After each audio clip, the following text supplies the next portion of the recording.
시청자 여러분 안녕하셨습니까? 주님과 함께 5분 묵상의 시간을 갖겠습니다. 오늘은 에레미야 49장 말씀을 묵상합니다. 본장은 에레미야 선지자의 예언은 주변국들에게 확대되어 계속됩니다. 암몬에 받을 심판과 에돔에 받을 심판과 다메섹과 게달과 하솔과 엘람이 받을 심판에 대한 예언으로 하나님의 통치가 세계 만방에 미친다라는 사실을 보여줍니다. 암몬의 멸망으로 암몬의 신 밀감과 그 제사장과 그 방백들이 다 사로잡혀가고 에돔의 고아들은 남겨둘 것이고 과부들은 하나님을 의지할 것이라 했습니다. 하나님의 통치가 유대에만 국한된 것이 아니라 세계 만방에 미친다라는 사실을 분명히 보여주고 있습니다.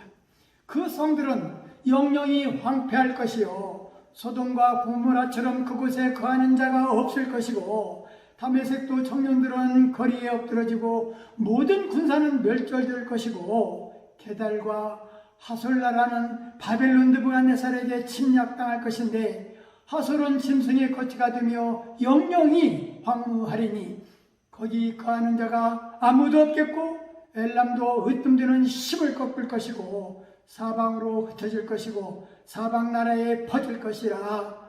암몬은 자신들의 풍요를 믿고 교만에 빠졌고 에돔은 천연적인 요새에 의지하였던 것입니다. 요단 동편의 이스라엘 영토에 대한 욕심이 있었던 암몬은 한때 이 지역 주민을 대량 학살한 적도 있었습니다. 암몬이 요단 동편의 르우벤, 갓, 므낫세 지파 땅을 자기 영토로 편입한 것입니다. 에돔은 아브라함 자손이며 유대인처럼 할례를 행하였습니다. 그럼에도 불구하고 항상 선민 이스라엘의 적대적이었습니다. 에돔인들은 지혜롭다고 알려져 왔습니다. 그러나 하나님의 진노가 임하게 되면 그 지혜도 쓸모없는 것이 될 것입니다. 오히려 진노의 잔에 취하여 조롱거리가 될 것입니다.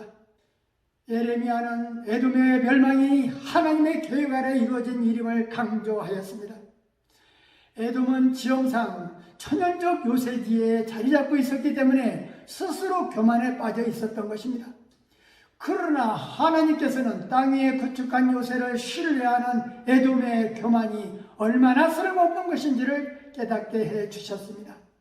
에돔의 멸망은 하나님 대신 군사력이나 정치력만을 의지해오던 선민 이스라엘에 대한 경고를 주셨던 것입니다. 에돔의 멸망은 하나님 대신 군사력이나 정치력만을 의지해오던 선민 이스라엘에 대한 경고입니다. 에돔은 주변 국가들이 반바벨론 정책을 펼 때에도 바벨론 편에 가담했습니다.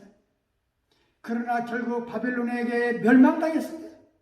다메섹에 대한 멸망도 예언했는데 다메섹은 본래 아람의 수도였으나 아람이 아수르에게 멸망하자 아수르에게 속했습니다. 그 후 아수르가 멸망하고 다메섹은 독립하였으나 그러나 갈그마스 전쟁 이후에 바벨론의 지배를 받게 되었습니다. 팔레스타인 동부 사막에 살던 게달과 하솔과 엘람 사람들에게도 멸망에 대한 예언을 했던 것입니다. 이들의 멸망이 주는 교훈은 하나님의 보응이 세상 어느 곳에서나 미친다는 것을 가르쳐주고 있습니다. 예레미야 선지자의 예언 중에 소돔과 고모라의 이웃성들처럼 멸망될 것이라고 한 것을 보면 유다 나라 주변국들이 얼마나 타락했는가를 알 수 있습니다. 금오수 신을 비롯하여 자녀를 불에 태워 죽여 몰래에게 바치는 행위까지 모든 가증스러운 행동들을 일삼았으니 여호와의 심판이 당연하다 했을 것입니다. 우리가 살고 있는 이 시대 우리나라와 주변국들 역시 소돔과 고모라와 별반 다를 것이 없을 것인데 여호와 앞에 통유자복하며 회개함으로 하나님의 진노가 임하지 않도록 해야 할 것입니다. 말씀을 상고하며 기도하며 묵상의 시간을 마치겠습니다. 좋으신 하나님 아버지, 예레미야 49장 말씀을 묵상하면서 유다 이웃 나라들이 하나님의 심판으로 멸망당한 모습을 알게 하셔서 감사합니다. 하나님은 영이시오매 육체적으로 심판하실 때는 하나님의 심판의 도구로 열방을 세워 치게 하셨사오니 우리 민족이 심판의 대상이 되지 않도록 인도해 주옵소서. 우리가 세상 사는 동안 많은 시련이 온다 하더라도 시련을 피하는 지혜를 주시옵시고 우상과 재물 때문에 수치당하는 일이 없게 하옵소서. 자그마한 죄라도 물리치게 하셔서 평안을 누리며 살게 하옵소서. 힘없고 연약한 자를 긍휼히 여기시는 하나님처럼 우리에게도 연약한 이웃에게 사랑을 베풀면서 그렇게 살게 하옵소서.